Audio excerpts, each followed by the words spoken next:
Hello बच्चों, कैसे हो आप सभी। उम्मीद करते हैं कि आप सभी अच्छे होंगे। बच्चों, आज हम विक्रम बेताल की कहानी सुनेंगे। पाप किसको लगा।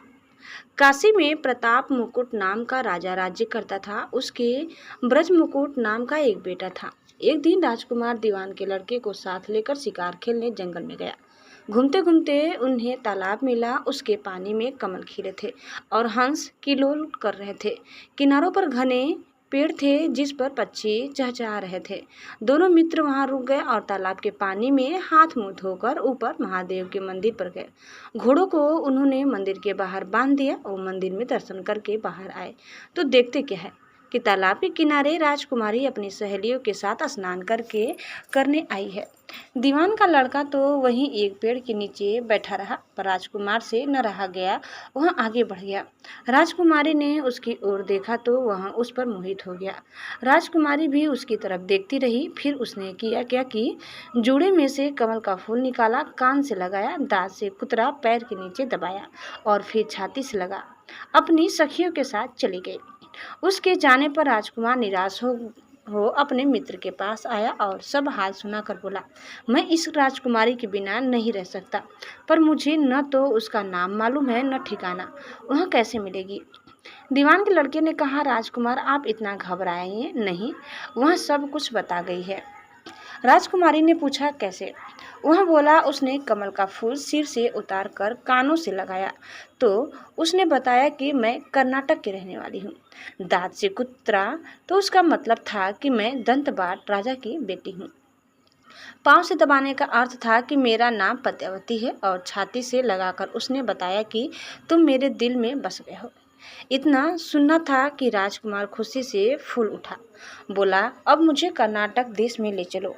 दोनों मित्र वहां से चल दिए। घूमते फिरते सैर करते दोनों कई दिन बाद वहां पहुंचे। राजा के महल के पास गए तो एक बुढ़िया अपने द्वार पर बैठी चरखा काटती मिली। उसके पास जाकर दोनों घोड़ों से उतर पड़े और बोले, माई, हम सौदागर हैं, हमारा सामान पीछे आ रहा है, हमें रहने को थोड़ी जगह दे दो। उनकी शक्ल सूरत देखकर और बात सुनकर बुढ़िया के मन में ममता उमड़ आई। बोली, बेटा, तुम्हारा घर है, जब तक जी में आए रहो। दोनों वहीं ठहर गए। दीवान के बेटे ने उससे पूछा, माई, तुम क्या करती हो, तुम्हारे घर में कौन कौन है, तुम्हारी गुजर कैसे होती है। बुढ़िया ने जवाब दिया, बेटा, मेरा एक बेटा है जो राजा की चाकरी है। मैं राजा की बेटी पद्यावती की धाय थी।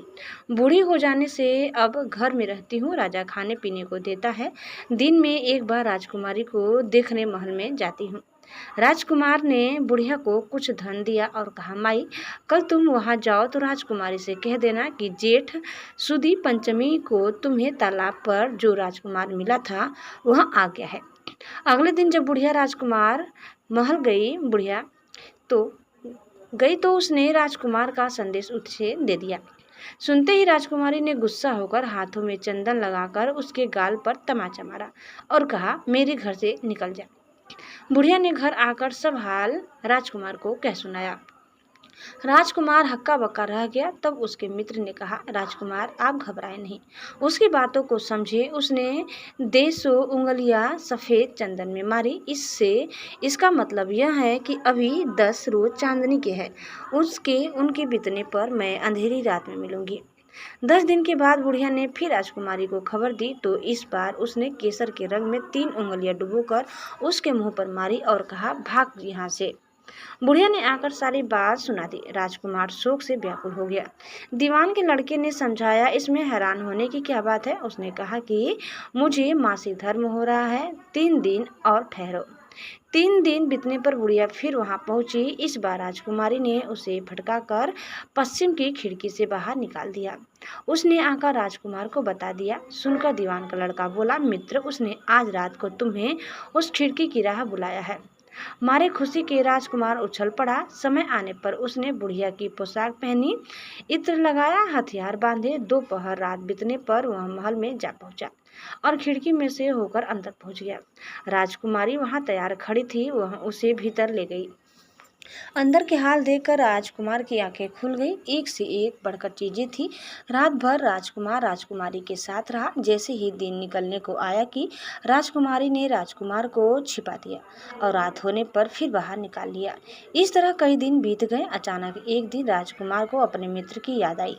उसे चिंता हुई कि पता नहीं उसका क्या हुआ होगा। उदास देखकर राजकुमारी ने कारण पूछा तो उसने बता दिया। बोला, वह मेरा बड़ा प्यारा दोस्त है, बड़ा चतुर है। उसकी होशियारी ही से तो तुम मुझे मिल पाई हो। राजकुमारी ने कहा, मैं उसके लिए बढ़िया बढ़िया भोजन बनवाती हूँ। तुम उसे खिलाकर तसल्ली देकर लौटाना। खाना साथ में लेकर राजकुमार अपने मित्र के पास पहुंचा। वे महीने भर से मिले नहीं थे। राजकुमार ने मिलने पर सारा हाल सुनाकर कहा कि राजकुमारी को मैंने तुम्हारी चतुराई की सारी बातें बता दी है, तभी तो उसने यह भोजन बनाकर भेजा है। दीवान का लड़का सोच में पड़ गया। उसने कहा, यह तुमने अच्छा नहीं किया। राजकुमारी समझ गई कि जब तक मैं हूँ वह तुम्हें अपने बस में नहीं रख सकती, इसलिए उसने इस खाने में जहर मिलाकर भेजा है। यह कहकर दीवान के लड़के ने थाली में से एक लड्डू उठाकर कुत्ते के आगे डाल दिया। खाते ही कुत्ता मर गया। राजकुमार को बड़ा बुरा लगा। उसने कहा, ऐसी स्त्री से भगवान बचाए, मैं अब उसके पास नहीं जाऊंगा। दीवान का बेटा बोला, नहीं, अब ऐसा उपाय करना चाहिए जिससे हम उसे घर ले चले। आज रात को तुम वहां जाओ। जब राजकुमारी सो जाए तो उसकी बाईं जांघ पर त्रिशूल का निशान बनाकर उसके गहने लेकर चले आना। राजकुमार ने ऐसा ही किया। उसके आने पर दीवान का बेटा उसे साथ ले योगी का भेष बना मरघट में जा बैठा और राजकुमार से कहा कि तुम ये गहने लेकर बाजार में बेच आओ। कोई पकड़े तो कह देना कि मेरे गुरु के पास चलो और उसे यहाँ ले आना। राजकुमार गहने लेकर शहर गया और महल के पास एक सुनार को उन्हें दिखाया। देखते ही सुनार ने उन्हें पहचान लिया और कोतवाल के पास ले गया। कोतवाल ने पूछा तो उसने कह दिया कि ये मेरे गुरु ने मुझे दिए हैं। गुरु को भी पकड़वा लिया गया। सब राजा के सामने पहुंचे। राजा ने पूछा, योगी महाराज, ये गहने आपको कहाँ से मिले? योगी बने दीवान के बेटे ने कहा, महाराज, मैं मसान में काली 14 को डाकिनी मंत्र सिद्ध कर रहा था कि डाकिनी आई। मैंने उसके गहने उतार लिए और उसकी बाई जांघ में त्रिशूल का निशान बना दिया। इतना सुनकर राजा महल में गया और उसने रानी से कहा कि पद्मावती की बाई जांघ पर देखो कि त्रिशूल का निशान तो नहीं है। रानी देखा तो था। राजा को बड़ा दुख हुआ। बाहर आकर वह योगी को एक ओर ले जाकर बोला, महाराज, धर्मशास्त्र में खोटी स्त्रियों के लिए क्या दंड है? योगी ने जवाब दिया, राजन, ब्राह्मण, गौ, स्त्री, लड़का और अपने आश्रय में रहने वाले से कोई खोटा काम हो जाए तो उसे देश निकाल देना चाहिए। यह सुनकर राजा ने पद्मावती को डोली में बिठाकर जंगल में छुड़वा दिया। राजकुमार और दीवान का बेटा तो ताक में बैठे ही थे। राजकुमारी को अकेली पाकर साथ ले अपने नगर में लौट आए और आनंद से रहने लगे। इतनी बात सुनाकर बेताल बोला, राजन, यह बताओ कि पाप किसको लगा है? राजा ने कहा, पाप तो राजा को लगा।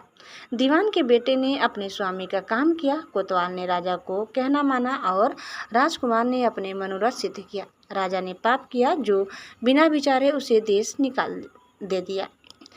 राजा का इतना कहना था कि बेताल फिर उसी पेड़ पर जा लटका। राजा वापस गया और बेताल को लेकर चल दिया।